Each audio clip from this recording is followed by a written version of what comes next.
ৰাতিপুৱা পুলিচৰ বাবে দৌৰিবৰ কাৰণে ষ্টেডিয়ামলৈকে আহে।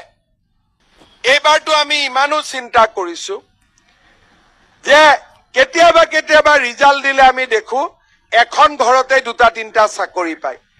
এইবাৰ আমি নতুন চিন্তা কৰি আছো যে এখন ঘৰত দুটা তিনিটা চাকৰি পোৱাৰ পৰিৱৰ্তে যাতে তিনি ঘৰত তিনিটা চাকৰি পায়।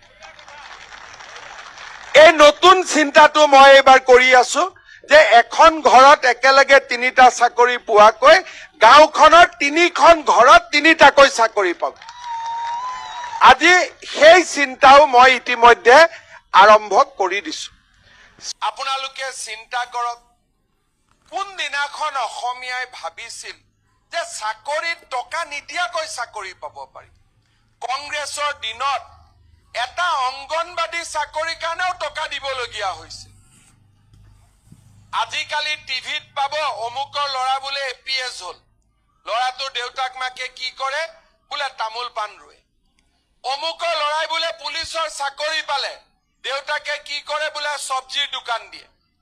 অমুকৰ ল'ৰাই বোলে মাষ্টৰৰ চাকৰি পালে, বোলে দেউতাকে কি কৰে, দেউতাক নাই মাকে কাৰোবাৰ ঘৰত বন কৰি ল'ৰাটোক পঢ়াই আছে।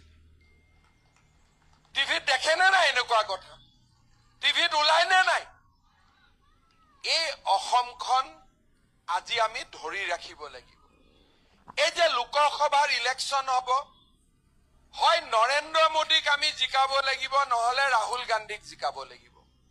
আপোনালোকে চিন্তা কৰক,